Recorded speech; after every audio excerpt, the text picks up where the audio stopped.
So welcome back to the Killer Storyteller podcast with me, Rachel Lynch, a crime fiction author based in the UK, coming through to you from London today. Thanks so much for joining us. And with me here, as always, is my Aussie mate, Kristy Horn. Hi, Kristy. Hello, Rach. How are you? And hello, everyone. It's great to be here. Thanks so much for tuning in. And yes, I am coming to you from Melbourne, Australia. Hey, before we kick off today, Rach, I have to say a massive thank you to everyone who has been listening into our first couple of kind of mini eps. It's been great to have the support and wonderful feedback from so many people and loads of people who are looking forward to exploring more of your books. It's been so lovely reading the comments, hasn't it? It's fantastic. And we've only just got started. Yeah, we sure have. So no, it's been really, really lovely. So thank you to everyone who's been tuning in. And hello. Yeah, yeah. Hello again. So g'day, Rach. How are you? And what's been happening in your part of the world? Well, I'm sat here, I'm staring out of the window, and it's absolutely thrashing it down with rain. We've had such a beautiful week, and I'm so jealous of your weather, Kristy. I mean, you've been for a bike ride today, haven't you? I've been for a beautiful bike ride with my new cycling team, and that was really lovely. And even it's we're having a bit of a holiday break at the moment. It's Easter time, so I've actually been for a swim as well. So the weather's been really, really warm. I feel like it's not going to break, but amazing. I know it's been lovely. So it's been really, really nice. So today was great. I had a great day. I actually caught some sun. Oh, beautiful. I mean, we're obviously recording on Easter weekend, haven't we? And yeah, we've had a little mini break to the coast. It was about 2 hours drive away, which I know for you guys over there is you go to the shops 2 hours, but for British people that's quite a hike, and with the London traffic as well. So we headed down to the coast, and the weather was beautiful actually, and we went for some long walks through the forest, and it was just beautiful. Lots of pub lunches. So yeah, feeling really relaxed and up for this today. So should we get cracking? Fantastic. Let's do it. So, Rach, in this episode, we're talking all about the wonderful D.I. Kelly Porter. I have so many questions, but why don't we start at the beginning? Rachel, who is D.I. Kelly Porter? Gosh, I mean, Kelly was created back in 2016, so almost 10 years ago now.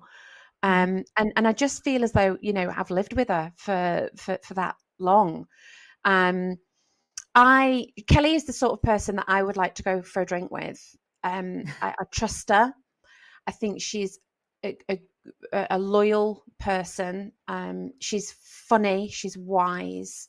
But she also admits when she's wrong. She's got integrity. So she's my kind of, of woman. And I really admire her. And I think that for me, that's really important, because like I said, I've got to live with her in my head daily. And I feel as though I have. So when we first started, she was about 36. And in the book world, you don't really you can make time really important, but for our purposes in a series, it's kind of been about 8 years in her life, over the space of the 12 books. So when we first met her in Dark Game, and of course we're going to talk about Dark Game in our very next episode. Yep. So Dark Game, the first book, her first case, is actually her first case back in Cumbria. She's a Cumbrian lass, and for the people who are not familiar with that part of the world, Great Britain is obviously quite a small island, and Cumbria is in the northwest, and the whole of the centre of Cumbria, it's a very big county. The very centre of Cumbria, you have National Trust land run by a charity, and it's called the Lake District, and that's where I grew up. It's part of me, and we're going to be talking about that today because it is like an extra character. But this is where she grew up, and she actually, when she was in her 20s, She left the Lake District to go and train as a detective in London. And now she's back in her 30s. And there's a couple of reasons for that. One is her father's died, so her mum needs her support. Yep. And the other one is that London didn't quite go as well as she planned, without giving away any spoilers. So there's a push-pull going on there. So here she is. She's come back. She's lost touch with her school friends. She's feeling like a bit of an outsider. She's feeling a little bit wounded because London didn't, deliver like she thought it would. It's a sidestep. It's not a promotion. She's still a detective inspector. In London, she was a member of this huge murder squad in the Met, which is, policing is done very, very differently there. So she's come back to this very sort of provincial environment, and she's nervous. She doesn't know how things are going to go. So this, these are the circumstances that she returns under. Apart from that, as a side theme, really, and we'll get into this a little bit more later, is this incredible setting. The Lake District was made a UNESCO World Heritage Site in 2017. So really, when the series kicks off, because Dark Game was published in 2018, you've got England's highest mountain there, Scafell Pike. Yep. You've got incredibly beautiful lakes. It's very dramatic scenery. It's not rolling and gentle. It's very dramatic. You've got mountains going into lakes. You've got a very rugged coastline with lots of wild beaches. Lots of interesting wildlife. And one of the endearing things about the Lake District, it hasn't really changed. So she really is stepping back into time. And she feels that. She feels quite uncomfortable in her skin because she doesn't yet know where she fits in. And so really she's relying on who she is as a detective to introduce herself back into that life. It's all about her job. And I think in the first one, she does come across like that. She's still trying to find her way. So, she's a driven person. She's a resilient person. She's morally decisive, which sometimes, as we all know, in any job can lead to conflict. But she's fierce. She won't back down, even if it does lead to conflict. And I think, when I was creating her, it was really important that she was a woman, because the news coming out of a lot of police forces around the world is that, that they have been incredibly misogynistic historically. And for a woman to break through that has been tricky, not easy. So it was important for me that she wasn't a sidekick to a man. She stood on her own 2 feet, and also that she was a woman who was successful in the force. So those 2 things were really important to me. So that's a little bit of an introduction love it. on Kelly. And I feel like everybody who has been reading along or reading the books, they have an image of her in their mind, and such as I do. So, so this is great, because it's kind of, bringing it to life even more. So, how about we chat a little bit more about her relationships? Hang on, just stop there, Kristy. Are we going to talk about her relationships blossoming romantic with Johnny, or would you like me to just go into what makes D.O. Kelly Porter stand out from the other fictional detectives? Had you finished that bit there? Not quite, but I've just felt as though I'd been talking for quite a long time. You could. Or would you like me to ask how you created her background? Yeah, you could do that. Yeah. And so maybe I could ask, how, Rach, could you tell me a little bit how you created her background and also her relationships? Yeah. Yeah? Okay. So, Rach, are you able to tell us a little bit about how you So, Rach, are you able to tell us a little bit about how you created her background, and also a little bit of background on some of her relationships? Yeah, sure. Because I think, as a if you're going to have a series on a character, she needs to have this interesting backstory. Um, and I mean, I had a quite a similar path in the sense that of my geography. Not I, I was never a police detective, but I grew up in Cumbria, which a lot of the people who read Kelly Porter already know. I think you could probably, if you're from this side of the world, you can probably tell with my accent.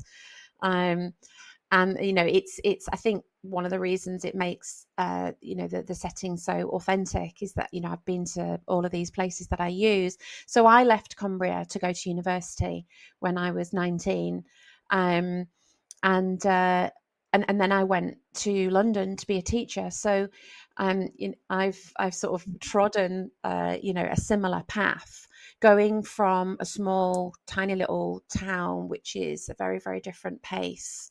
I think the town that I grew up in Dalton, is very much like Penrith, where I set Kelly. My little town was called Dalton, and there was about 11,000 people lived there. And then going to London, which Yeah. is, I think when I moved there, it Huge. was probably about 11 million. I don't know. It was a real shock to the system. And I think she's done that. And now she's come back. And I've never actually moved back to Cumbria. But I can certainly imagine what that might be Yeah. like. I still Yeah. keep in touch with loads of people there, and I still visit. Um, so that just needed, a little bit of imagination. Um, Yeah.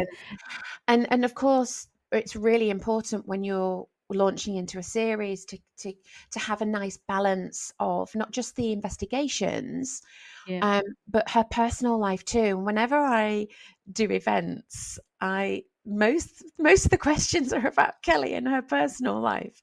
The investigations are you choose a theme, you choose knife crime, or you choose abduction, or you choose serial killing, or you choose vigilante killing, or you choose all these themes which crime fans desperately want, but almost more important is the development of Kelly. That's what people want to get on board with. And so her relationships are really important. And in the first one, we see this blossoming romance with a Yeah. local mountain rescue guy, who is a lot older than her. He's like 10 years older than her. But I think that from what we've already discussed about Kelly, that's no surprise. I think she needs um, somebody who's a bit more grounded than Yeah. possibly Yeah. a younger man.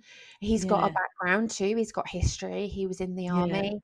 Yeah. So, he comes to her with a little bit of experience, a Yeah. little bit of baggage as well. Yeah. He's different. Yeah. They have a fairly casual relationship at first, without giving too much away. That's Yeah. obviously Yeah. going to develop later on. Yeah. Yeah, we don't wanna Um, get into that too much, but it's also someone very different to Matt the twat.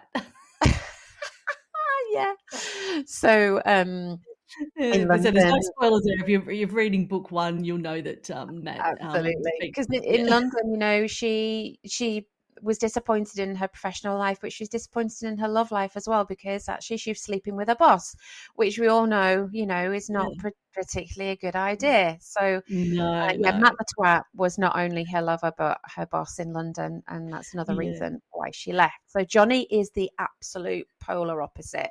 He Yeah. wears climbing gear and flip flops. He's got no ego. Matt really was a twat. So but that it's important to point these things out. Um, And when she comes home, she lives with her mum, right? And she yeah, moves in with mum. yeah, So, and I think in book 1 she's still. I think book 2 she may move out, but yeah. book 1 she's still living with her mum, Wendy. Yeah, and that's difficult, isn't it? She's in her Yeah, 30s, and she goes back to her old room, and she feels really stifled in her body, and there's real tension there, because Wendy, her mom, is wanting to know where she is all the time, and so she yeah, feels a getting little home bit for dinner, awkward. you I know? know. It's also like there's tension there too, Yeah. which adds to her development in the first one, I think. Rach, I've got a couple of questions about Kelly. So I've had to cull them because I did have like about 1 billion, and this was going to be a 6-hour podcast. Yeah, exactly. um, but one question, it's just, I really need to know the answer to this. Rach, what makes D.I. Kelly Porter stand out from other fictional detectives? Because there's a lot out there. Yeah, the market is really, really packed. I mean, crime fiction's always been massively popular, and crime fans are hugely loyal. So you do have to, when I was creating her, I did purposefully sit down and think about this one because it's important. Um, you know, she the fact that she stands on her own 2 feet without Mm. being in a partnership, because you find that a lot of crime fiction, there are two detectives, and it really is a banter between the two of them. You know, Kelly can Okay. stand on her own 2 feet, so that's important. But I, all I can say really is from the feedback that I've been given over the years is that she's relatable. Um, you know, she's normal. She has normal worries. She's Mm. fragile. She has the same insecurities as everybody else, Yeah. about her job, about her family. But she's incredibly hardworking and she strives to do the right thing. So I think that resonates with people too. Mm. And she's also trying to fit in, you know, and with a new team. She's trying to fit in with a new life. And I think a lot of people resonate with that too, because you know, throughout life, we're always trying to, you know, reinvent ourselves and fit in with our environments. You might not Yeah. move around a lot, like Kelly, um, but we all experience change, and so you're coming to her as quite a vulnerable woman. Yep. Um, but she's honest about it. She's not duplicitous. And I think that's what endears people to her. Yeah. Oh, I can totally relate to that. Just know, I feel like I know Kelly, like reading through the books. I love You've that kind of, because that means I've done my yeah, job. yeah. I really have formed in my mind. You kind of, I'm going to ask this next question, but you've kind of answered some of the questions there. And the question was around, you've described Kelly as smart, principled, and she's fearless. And what inspired you to create her character? And was she based on anyone that you know? You've kind of touched on some of those, so you don't have to, Yeah, I can. I get asked this a lot, and I think that you know, this is something that I think all fans of any genre, any writing, really want to know how much reality is in the book. And I think that there are a couple of answers to this, and I err on the side of write what you know because it's in your head, right? hmm Um, but as far as reality goes, there are definite similarities. So I grew up in Cumbria. You know, I left. I lived in London. I came back. Oh, what didn't go back, but you know, I've moved around a lot. Yep. So there are lots of similarities there. But in the end, I think that when you're trying to create a fictional character, there comes a point where you go with them. So there might be a few details, you know, that are inspired by what I know and what I've lived. Um, but I feel like you in a lot of ways that you come book 3, 4, 5. She's very independent and she is Yep. her own woman. And I kind of it's a bit cliched, but a lot of writers say this is that actually when you get to know a character quite well, they then start telling you who they are. Um, you know, and I think that over the course of the series, a lot of her development has been organic. So I might have Yep. started with this idea of a sassy, principled, fearless image, um, but the way that she has met her challenges head on, and I've grown to know her more.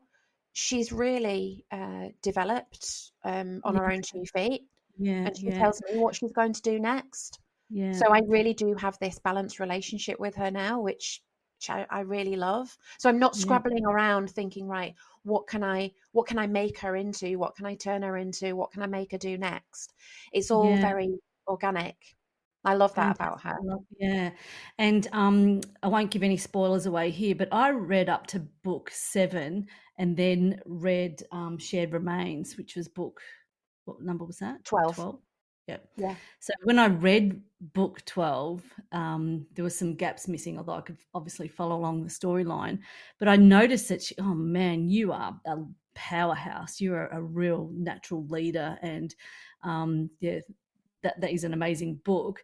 But I did see how she had grown professionally and also within herself, as a woman, was really obvious.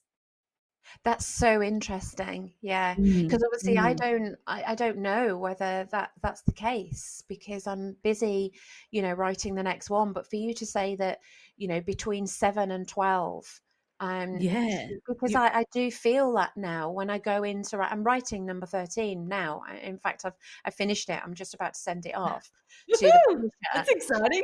It is exciting. Yeah. And I do feel now that she's really comfortable in her own skin, and Yeah. she's made some life decisions that Yep. have anchored her now, Yeah. in, the North Lakes serious crime unit. And so Yeah. that development, has it's not come full circle because there's a lot more in there. Yeah. But for you to confirm that's the case, that's awesome for me. Yeah, yeah, it's good. Okay, so I've got another question here on Kelly before we jump into the Lake District and the lifestyle scene there. But can you remember, Rach, what was the very first scene you ever wrote with Kelly? And you kind of touched on this just now, saying how she's organically grown, but did she arrive fully formed in your mind, or you've just said she's kind of evolved over time, so you've kind of answered that. But what was the very first scene that you wrote with Kelly? Can you remember? Yeah, I think I tried to channel her anxiety, um, because she's got this baggage, and she goes into her first meeting, her first briefing, with a different. There's a detective, chief inspector who's running the meeting, and so she goes in there. She's very quiet because she wants to watch. She doesn't want to go in and take over because she's had a very, very different role in London. She's been part of a murder squad, and for people who are listening, in the London Met, everything is parceled out. So you don't have a detective in a serious crime squad who does everything. Yeah, You know, right. yeah. So you have the local groups of detectives who will do robberies, domestics, that sort of thing, road traffic accidents, etc., anything unusual. But once you get to murder, and I think it was probably about 25 years ago, um, the Met decided to parcel that out, and there are about 21 pods of murder squads set around London who just do murder. So she's coming back Right. from that, you know. And so she wants to listen, she wants to learn, she doesn't want to lord it over people, she wants to fit in. So I think her first scene is actually her about her anxiety, and about how she's actually been out on a night out and she's met Johnny. And she wakes up in the morning in a bit of a compromising position. She's like, "Oh shit! What have I said? What have I done?" And actually, that is a metaphor for how insecure she's feeling. She's making a few, poor decisions, based on how she's not feeling very secure at the moment. So Yeah. that I think that's the first scene in Dark Right. Game. Yeah. Yeah. And then she Well, goes into we will the get to, meeting, with that sort of yeah, in the background. She's just woken up with Johnny. He's like, "Oh, yeah, now I'm gonna have to put my professional head on, yeah. pretend that I know what I'm doing." We will get to Dark Game in our next episode, but Yeah, yeah. it kicks off with a bang, that book. It's just the best. I just loved it so much. I've just recently reread it again. So it's been great rereading all the books. Okay, let's dive into the Lake District and the lifestyle there, where Kelly is. It's her world. So it's like you said, it's almost a character in itself in the series. And can I ask, why did you choose it as Kelly's world, and how does the setting shape her as a detective? Can you explain that to us? Yeah, I mean, it's really important, and I feel as though it's an extra character in the book as well. It's part of me, massive part of me, because I think I walked up Helvellyn, one of the bigger Yep. hills there. We call them mountains, but the rest of the world would see them as little humps. Um, we're very proud of them, um, but they're only about about 3,000 feet. Um, However, having said that, they do go from bottom to top, so they do have that sort of childlike quality of looking like a mountain. Some places like Smoky Mountains, for example, in America, you can drive up. Um, so in the Lake District, you can actually see the bottom and the top, and so it does feel as though you're really hiking up a proper mountain, and you go from the bottom and you end up on top. That's when you have your Yep. sandwich. So the Lake District really is part of who I am. But for her, I think that the market, we're talking about the market being saturated, really, really busy, the crime market, and a lot of them are set in cities. And Yep. so back in 2016, you didn't have a lot of provincial crime. And I just thought, and my agent agreed. We had this wonderful lunch in London, and he agreed with me that when he found out I was from the Lake District, he thought that would be a fantastic setting. I don't Yep. think anyone else was doing it back in 2016. Um, and so, I kind of swapped high rises for mountains, and dumpsters for lakes, because the terrain is actually really hostile. um Yeah. it's so important because it's remote, and if you think about what's important to a crime series and the mood, it's remote, it's wild, um it's got very questionable infrastructure, so the police can't get around very easily.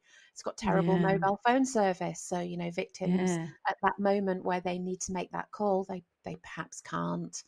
um, Life is slow. It's a lot slower than the Yep. city, so Yep. investigations are frustrating. um, Crime's a bit more shocking too, because you have this beautiful facade Yeah. with this gritty potential underbelly. So I love that Yeah. contrast. And so the Yeah. crimes seem to be a little bit more shocking. And I've actually had people write to me and say, I really wanted to go to the Lake District, but I'm not going to now because I didn't realize that was going on. And I'm like, Serious? it's not real. And that's not it. That's not all. I mean, it's got this transitory seasonal Okay. population of Yeah, hotel right. workers, Yeah. and Yeah. tourism. So it's really, really hard to keep tabs on these people. Yeah. Criminals can come and go and under the radar. Um, so yeah, for me, it's got everything, and it lends itself amazingly to a crime series. Yeah. We'll just pause there for a sec. Are we going to talk about Kelly being active and running? Did we say we're going to scratch that one? Should we scratch that Yeah, let's do that. And then and go. scratch the bit about her sister as well, and go to? I thought we'd done more about the Lake District later. Loyal fan base. No. Okay. Maybe it's Dark Game. It's the Dark Game notes. Oh, okay, cool. Yeah. So let's go to A Life in Crime, shall we? Kelly's Cases and Challenges. Okay, cool. Yeah. Okay, so moving along now, so we're getting a really good picture of Kelly and her family life and her relationships. Rach, I wanted to talk a little bit about some of the cases and her challenges. Kelly has faced some seriously dark cases. What's been the most challenging crime that she's had to solve so far? I think I do, and I think this is reference to what's going on inside my brain. They are all quite complicated, and that satisfies me as a writer. Um, But if I think about individual tragedies, I've got to say that I think you called the Lottie Davis case haunting, Mm. and I think that's a really good way of describing it, because it's so devastatingly tragic, and that is actually in Dark Game. So we'll be talking about that next episode, Mm. won't we? Yeah. But without giving too much away, it was really hard because I needed it to be shocking, and Lottie's was only 10 years old when she disappeared. Um, but I needed it to be something that stuck in people's minds, because throughout the whole, this is her first case. So this is the Yeah. first time people are meeting her. So it's really important that that sticks. And throughout the whole book, the Lottie Davis case keeps coming back to her. And Yeah. she's just got this feeling that something bigger is going on. And it was really hard to research and to write because she's a 10-year-old girl. But I think being honest about crimes is really important to me. I don't write cozy crime. I Yeah. write about things that are shocking and things that are current and things that are topical. So knife crime, sex trafficking, drugs, um, things that are awfully real, too Yeah. real. Yeah. But I think that that's just the way that I've organically developed as a crime writer. And I think that there is room for everybody, and people who love cozy crime, they might like gritty crime too. But I do Yeah. fall into the more darker side of crime. That's definitely true, and I like to be authentic. So I do, research these things um, really carefully, and I don't want to skirt around things, because to me, Yeah. all crime, all heroic stories are about good versus evil, and my Kelly is very, very good, and my crimes are very, very bad, and Mm. it's that constant clashing between the two, Mm. um, where I think the magic happens. Mm. But the one thing that I've noticed, and we watch a lot of crime TV as well here, a lot of the BBC stuff, but the storylines are plausible, and the way that the storylines are presented to a reader, and I love reading. It's like, yeah, I could see that happening, and I can see like the whiteboard in the incident room, and the pictures up, and who's linked to what. There's a like a method behind that's like, okay, that is so plausible. I can see that that's happening. You can kind of relate it to some of the TVs. Oh shit, TV series that we've watched on TV.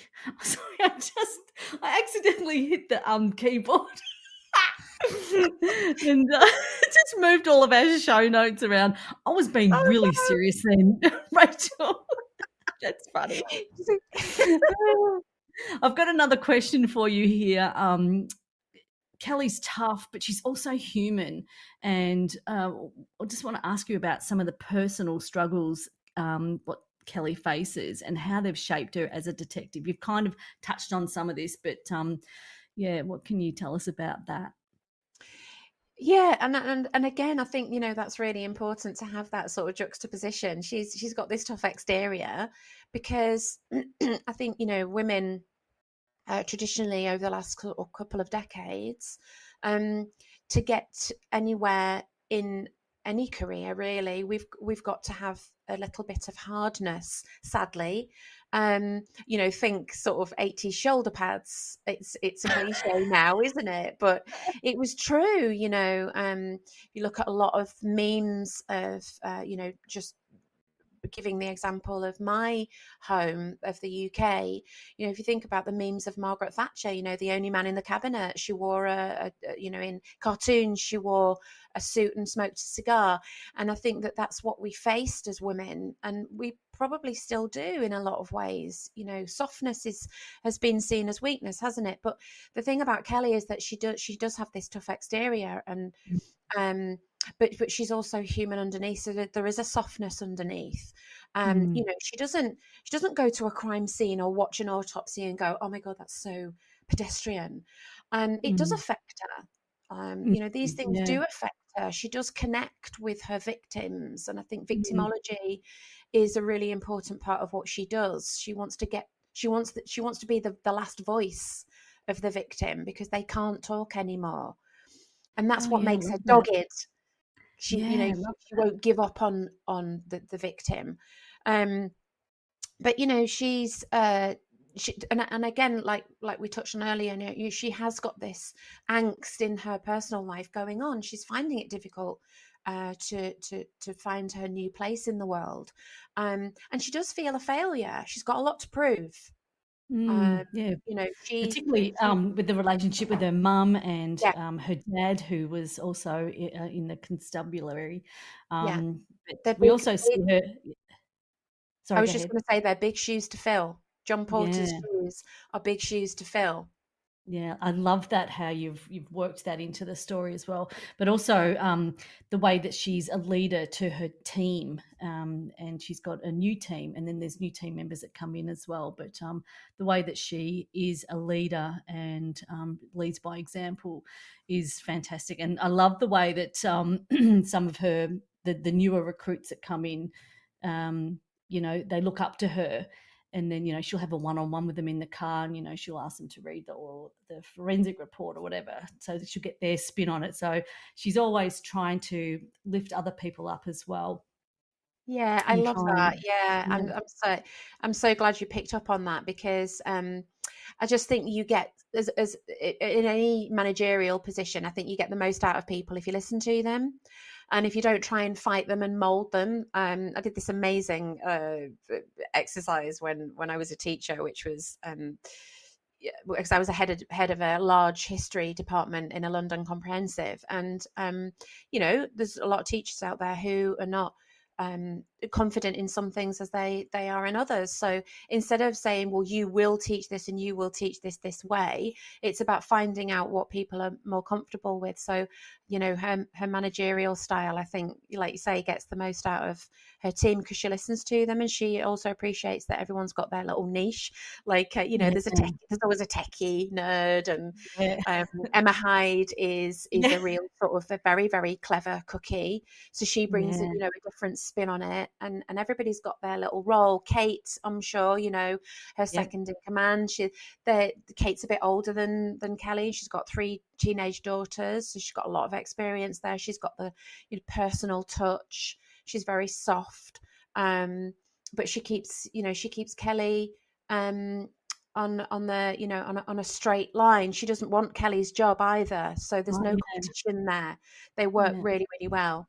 I love that So scene when they were talking about that, and I'm not sure if it's in the first or second book. We'll get to that, but yeah, I loved her managerial style, and does bring out the best in everyone in her team. And then she gets other team members come in because some of the cases grow.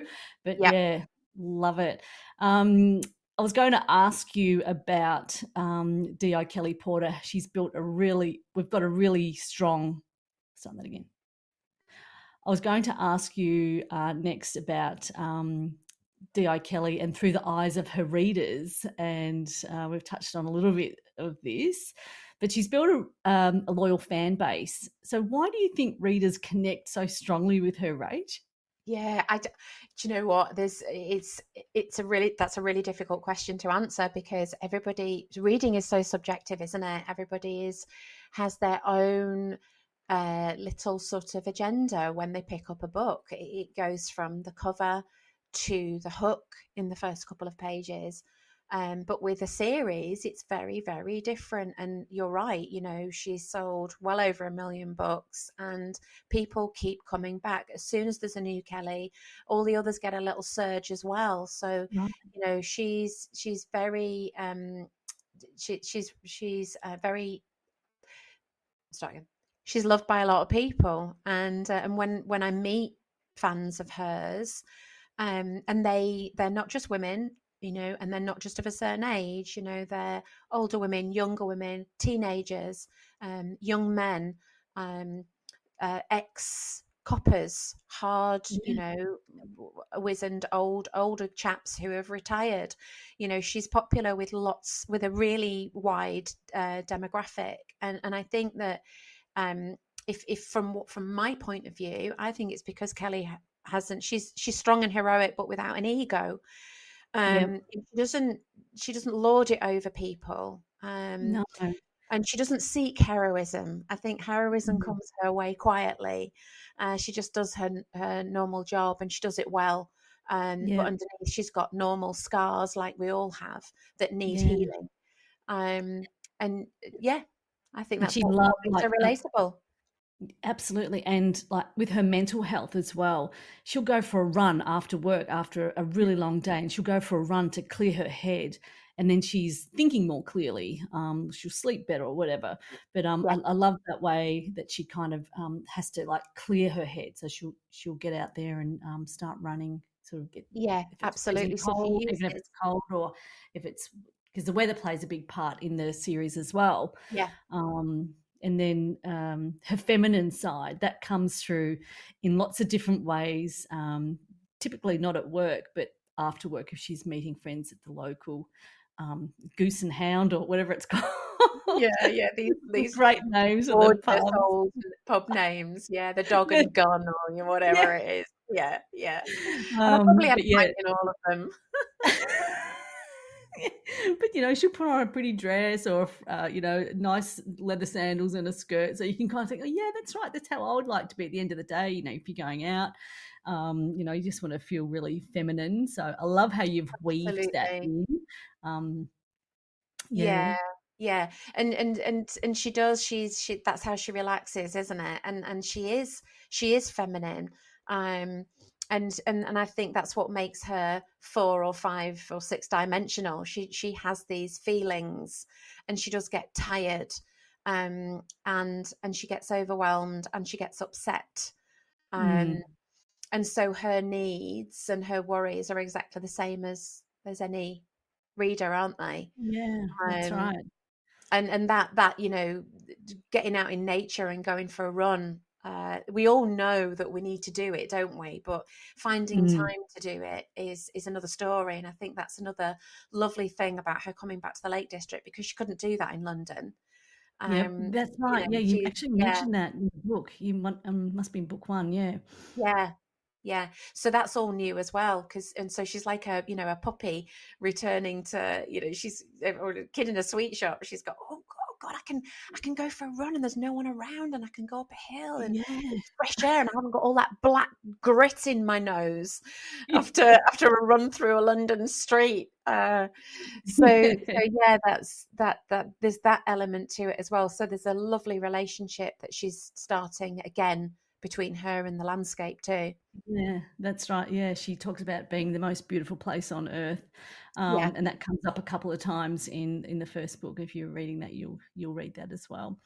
Wow, Rach, I really feel like I know D.O. Kelly Porter a little bit better now, and as we get into more and more of the books, Kelly's personality obviously grows, and we'll get to discuss those as we go through all of the series. So thank you for giving us a little bit more information on D.O. Kelly Porter. I absolutely love her. It's an absolute pleasure, and that I think that's a wrap for this episode, isn't it? It Um, is, yeah, and we did just well. thank you for listening. Thanks for joining us. Make sure you tune into the next one, which is going to be all about Dark Game, the first one. So if you Yep. haven't started the series yet, this is a good opportunity to get into Dark Game before we actually start our next episode. Hope you've enjoyed this one. Yeah, I We're have. I've really trying enjoyed this is trying so to much. avoid spoilers, aren't we? I know, yeah. And then also like the whole podcasting thing's fun because like I have so many questions, and I seriously, guys, we've had to cull a whole bunch Yeah, it's so because hard, isn't it? as a Yeah. reader, I love these books so much, and as I said, I'm rereading them again. But how do you reckon we went on this episode, Rach? It was brilliant, Kristy. I love talking about Kelly. I love talking to you. And I think we absolutely smashed it. Oh, yes, 10 out of 10. Absolutely. Well, this will be out and this will be out really, really soon. You'll be able to find it on Spotify or find us on our brand new YouTube channel or YouTube Music. Be sure to subscribe so you never miss an episode. And if you've got any thoughts or feedback on today's chat, drop us a comment because we'd love to hear from you and really look forward to bringing you the next episode soon. So until next time, see you later. Bye, Rach. See you next time. Bye, Kristy. See ya.